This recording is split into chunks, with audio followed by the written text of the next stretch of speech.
So why don't we start with the United States, guys, and a player to watch from the U.S. We'll start there. Case, we'll go to you. Who are you watching on the U.S.? Well, to be honest, I think this guy is going to be the best player on the USA. He was a top three player in last year's tournament. I'm taking Trevor Zegras. I think Yeah. he's going to be an absolute Yeah. dominant player in this tournament this year.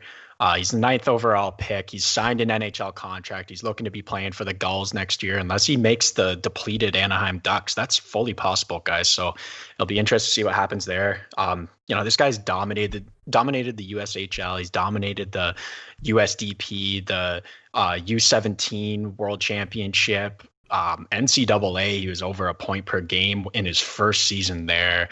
And like I said, he was a top three player last year, 9 apples, 0 goals, but he was one of the most fun players to watch in the tournament last year, just watching the USA doing behind the back passes and passes from his butt and all sorts of cool things like that. So I think this is his last chance to really dominate a game, a series, a tournament for a little while. Like things are about to get a lot tougher for him. He hasn't really had as much of a challenge as he's going to be facing in the AHL this year. So I think it's going to be a lot of fun for him to go out there, try to win one more gold for his country and just dominate, like I said. Yeah, dude. Trevor Zegras, definitely going to be one of the best players in the tournament, let alone on his own team in the United States. But he was one of the best players, like you said, last year. And of course, he's going to be coming onto that Anaheim, training camp in early January, and maybe he'll make the team. Who knows? I think he's at that stage where he's going to be too good for this tournament. Like, he will dominate this tournament. I'm not sure if the States are going to be good enough to get a gold medal, though that would be really cool to see, them against Canada or something, who the better team is, to see that in the finals. But he's going to be a great player, man. The guy I'm picking from the States, though, is Arthur Kaliyev. And Kaliyev is another player who was drafted in the 2019 entry draft. And by the way, if you look at this team, it literally just sounds like the States team. It literally just sounds like you're reading off the 2019 first round. It's like, Matthew Boldy, Bobby Brink, Cole Caulfield, Spencer Knight, Alex Turcotte, Trevor Zegras, et cetera, et cetera. So I'm taking Kaliyev. He's a second-round pick in that 2019 draft, and he was drafted 33rd overall, so you can pretty much call him a first-rounder.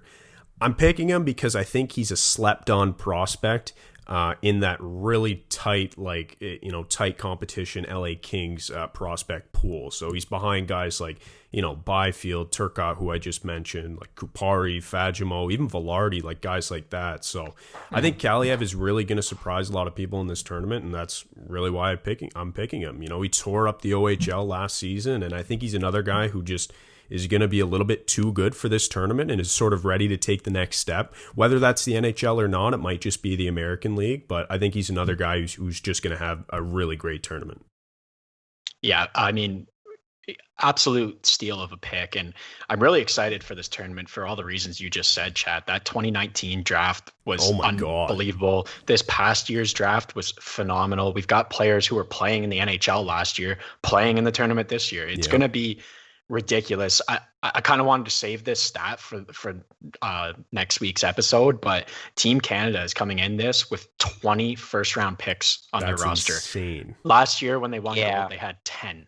So it's a ridiculous tournament this year. Look at Group B. The teams in this group: USA, Czech, Russia, Sweden.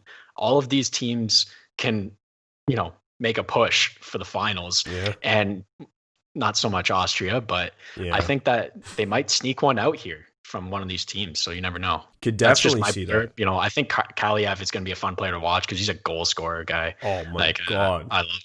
Lethal shot, dude. And like you said, a bunch of these teams in this group have the opportunity to win games or steal games in Austria's case. Just think about the Swiss a few years ago. There are always teams in this tournament who are able to steal games and really make a run. So I'm not saying that's going to be Austria, but it would just be fun in this stacked pool. But one more thing on the States before, Harp, you give us your player that you're going to be watching on the States.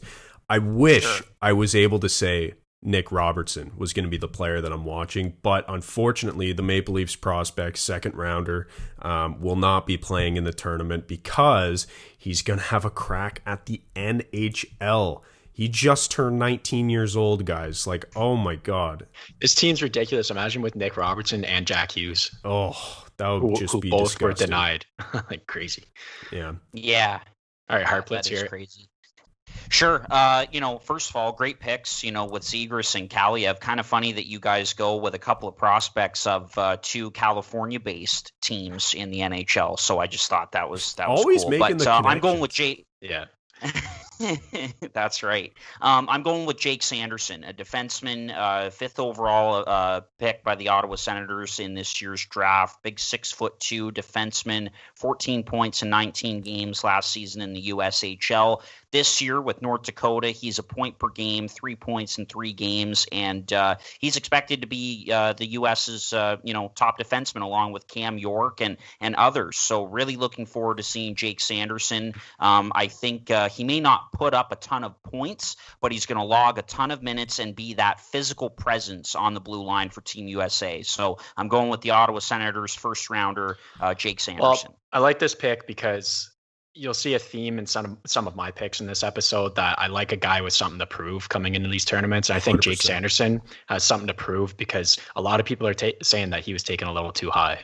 Totally agreed, dude. Yeah. You stole my point. I was gonna say that. Like, I don't think Sanderson was necessarily an off the board pick in the 2020 draft, but I think there were a lot of people going, "Really? You took the guy who might be a little bit better now, but doesn't have the same sort of upside as a guy like Drysdale as in terms of defenseman." So yeah, that's, dude, 100%. This guy has something to prove, and if you're an Ottawa Senators fan, keep a close eye on this guy and just see what he can do. And maybe, being a guy with something to prove, he'll surprise you and impress you. So For sure.